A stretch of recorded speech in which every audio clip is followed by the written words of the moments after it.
Hey, let's take it down to hey. How are you? Welcome back to Brews with Beck.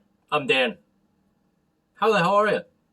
Um, I'm finishing up the Level Crossing brewery tour that I got sent by my buddy Chris, head brewer.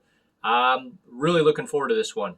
This really fits the bill of what I'm really about between New England style IPAs and really heavy stouts. So what we've got right in front of you is Red Sea Rift. It is an Imperial stout, aged and in affiliation with, I think it's Jack Mormon Coffee Company. Yep, Jack Mormon Coffee Company.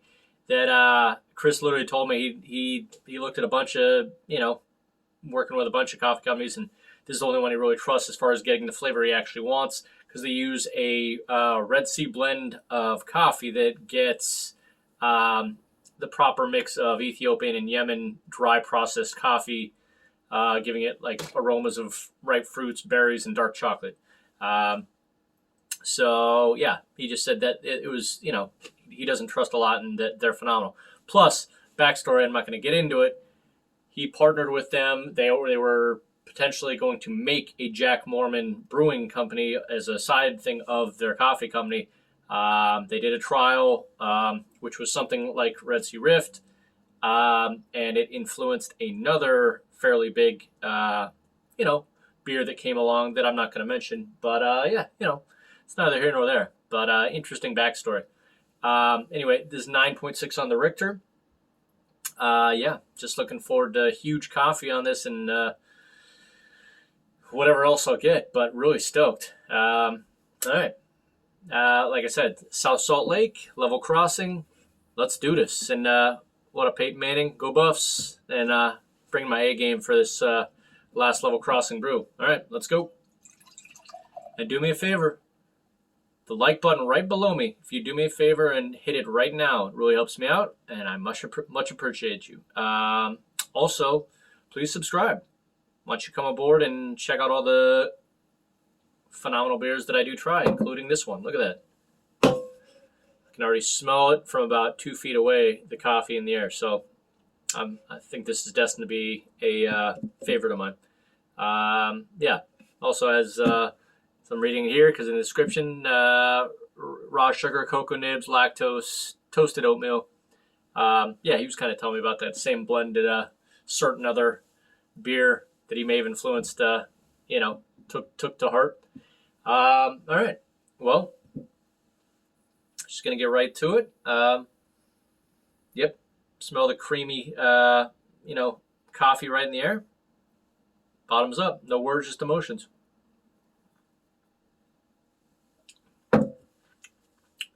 Nice. I kind of get the little bit of the raw sugar and lactose cocoa nibs for sure. Kind of smoky chocolate, smoky coffee, or should I say roasted? Excuse me. But feels a little smoky. There we go. Pour that up to the top. That looks so good. By the way, big props, Chris. Thanks for getting me this one. I know this one's not always easy for people to get. So if you're looking for it, may not be super easy for you. So. Super stoked. Give me a second. I'm going to take a few more sips off this and see what I get from this bad boy. All right. The main notes of this are for sure roasted coffee and I would say cocoa nibs, like kind of dark chocolate, just non-sweet chocolate, cocoa nibs. But smoothed out, I feel, with the lactose, raw sugar. Again, it's got the caramel malts and dark roasted malts. Kind of give it even like a little bit of a subtle caramel thing going to it too. But the major notes are cocoa nibs and roasted coffee, just smoothed out and creamy. It's mouthfeel is, at least for me,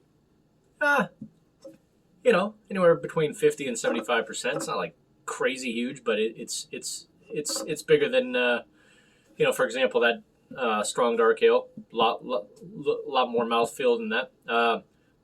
I would drink this every day. I'd drink it every day with my eggs, for sure. Just substitute it for coffee. Man, yeah, 9.6. I could easily think if I was just guessing. I think I would be.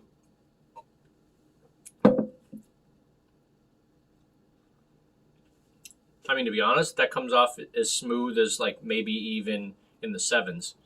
Um, that I could be like, this is probably 7.5. So if I, 2% plus more, well done. And that's been a common theme of Level Crossing and Chris's Brewing is that things seem a lot smoother than the alcohol percentage. So man, yeah, this is a good beer. With that being said, on my scale from stellar, solid, decent, reasonable, drinkable, and hell no, can eliminate all the bottom. Dang, this is absolutely solid. It's almost stellar. You know what? At least for me, because I'm such a coffee guy, I'm gonna put this. This is dipping into the pool of the top end. So this comes into the stellar beers. I may not be barrel aged, but just the feel of it, how smooth out the coffee is, how roasty the coffee is, the nice cocoa nibs and lactose, little caramel, little roast. It's nice. So not complaining. Glad I left this one for last. I knew I'd be a fan of this. So anyway, hopefully you guys enjoyed my 6 beer tour of, they've got plenty more beers. I just happen to get 6 from them to taste from Level Crossing and Chris. So much thanks to Level Crossing and Chris. It's been great. Look forward to drinking more of your beers in the future. And again, found out about the Dallas Alice. That's the actual truck that's in their tap room that people perform live from. It's pretty awesome. Look it up. Level Crossing. Look at their tap room. They've got the flatbed truck in the back of their tap room that people perform live on back there. So looking to get there one of these days. Never know with a 5-year-old and a 1-year-old, but we'll make it happen. It's not too far from us in California. So anyway, I am going to go off camera and enjoy the hell out of the rest of this beer. You know I will. Yeah. Got a few more. May have. It's a lot. The Lagunitas new Waldo triple that I might be doing next. But yeah, just wanted to say I have really enjoyed these last 6 beers from Level Crossing. Big props. This one's phenomenal. They're all solid. They're all great. And we'll see you on the next beer review. All right. Good talk. See you out there.